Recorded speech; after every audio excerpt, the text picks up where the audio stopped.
Hello, welcome back. In this video, we are going to validate the registration form with the Flutter frameworks.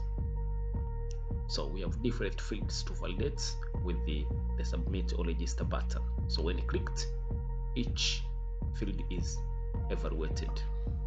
So if you are new here, please subscribe to the channel.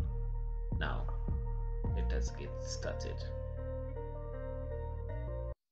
So let us define this global key like here, and then pass the form states. Next, let us create different controllers for our form field, which is, so first in the username. Next, we have the email controller, and then next we have the password controller. That is all.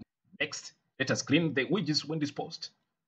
Now override the dispose method in the init, pass each controller. Next, we return the single child scroll view. So inside it, we define the padding, the child widget, and they define the child's form. So this form is going to take our form field widgets is. Next, define the key, form key. Next, the column, which is going to take the list of text form fields, the title of our form, registration form, like that. Let us do some discoloration here. That's nice. Next, we have the username. We use the text form fields, which pass the controller. The controller defined above is the user controller, username controller here. So this one is going to give us the value when we submit the form. Now let us do some decoration like that. Okay, yes, like that. Next, do some validation, passing the value of the field, and then when this value is null or empty, you must return some text to display like that. Otherwise, return null. So this validation method always returns null when everything is okay. Then next, and if the username length of characters is less than 4, then we say we need the username with more characters. Next, we have the email field here. The email field. So like that, with the email field. Now specify the controller, use the email controller defined above. We find it here, the email controller. So we use it. Yes. Next, define some decorations. Yeah, added the icon, email. See, that's good. Some decorations here. Next, we define the validator. This takes the value of the field, and so we validate that value. If it's empty, then we say that you must enter the email address. Then, if this value contains no @ and a colon, then we say please enter a valid email address. Okay, next, we have the password field here. So we also gonna do some decorations like usual, but before that, specify the controller. So the password controller we define here above this one. So we're gonna use it. Okay, that's nice.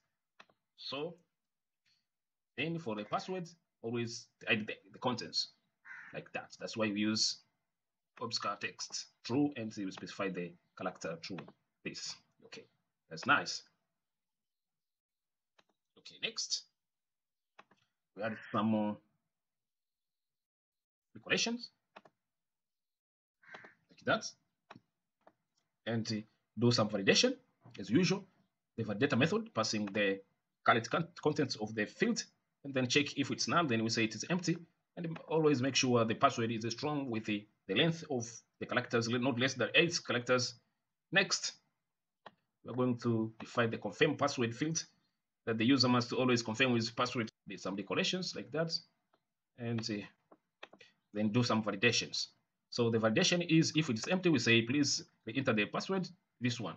So if the value, this value is not equal to the password value here, if they are not the same, not identical, then we say the password mismatched. Okay, that's why in order to get the password from the password field here, we use the controller of that field and pass the property.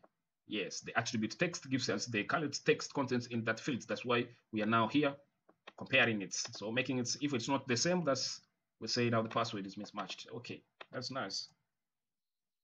Next, we define the submit button. As usual, we pass the child elevated button and some styles. That's the normal things. Replace the methods.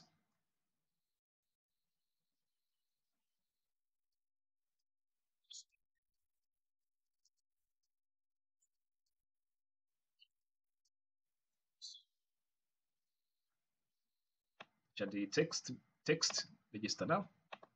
Okay, so this one is going to verify our form, and always it returns true or false depending on the form. If the form was successfully validated, then it passes the true, otherwise it returns false.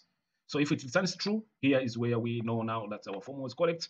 Then we can take the values from the user inputs, and then we can now register or save them into our database or do whatever you want with the data from the user. Okay, so for instance here, I am posting the message that's hey, thank you for joining our family.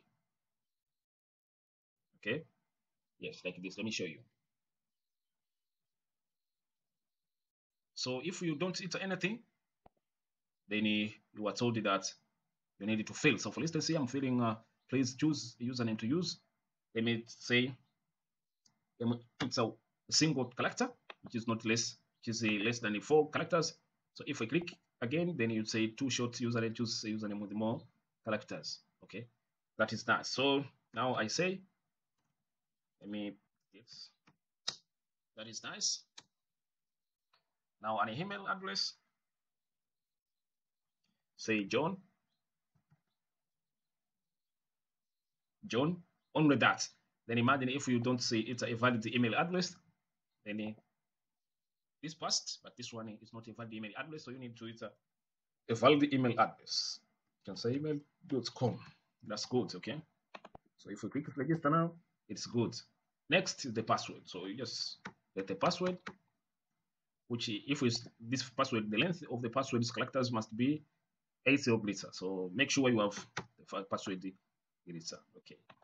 The same to this one. So imagine you enter the value which is not the same as the characters.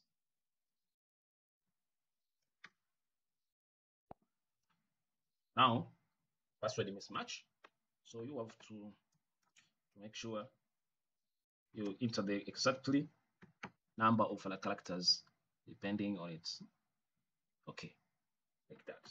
So if you click register there, now it was good. So thank you for joining our family. That is one thing. Next, we want to take the values, to note the values from this field that entered by user, and then send him to the dashboard or save them into our database. So to do that, what we are going to do, we are going to define the page. Okay, here it has defining a page called the dashboard, and like usual, we know the stateless switch. Okay, and then defining the constructor, define the user. This user is just a class that is going to take our data from the form. So how do we do that? Down here in this page, let us add some simple text widgets and pass the username here, like hey, welcome to our dashboards. So next, let us define this this class to define the members of the class, which is the username, the email, and the password. You see, so this class is going to take our values as the member. Lastly, define the constructor and pass the username, the positional variables, okay, email, and the password, like that. So this way, we have the class to hold our values from the user, and also we have the page, the dashboard page. So from there, if we come back here to our submit button, instead of just toasting, we would like to take him to, let us take him to the dashboard. So we are going to use this method here, navigator.push, and pass the context to the material page, like that. So we specify the dashboard and pass the username from the username controller, the email, and the password. Simple like that. Okay. So now if you run your application, you will see let's reload our application. Let me tell you, let me remove one thing here. So there, see this one is not. So I finish by making it nice. Then if I click now, this taking him to dashboard. Hey John, welcome to Simple Flutter. Okay, like that. So this way you have managed to do the job.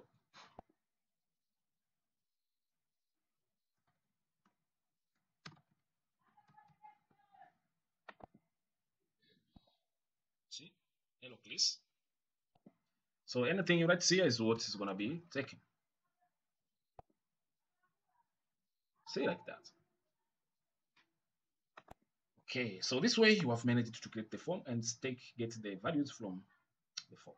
So if you are new here, please subscribe to the channel. Remind you that you get the value from the form using the controller. Okay, so each field must have the controller so that you can get the values from it. That's why we define the values, the controllers from here at the top. Okay, this is gonna help here, and make sure you dispose them when the widget is disposed also like that.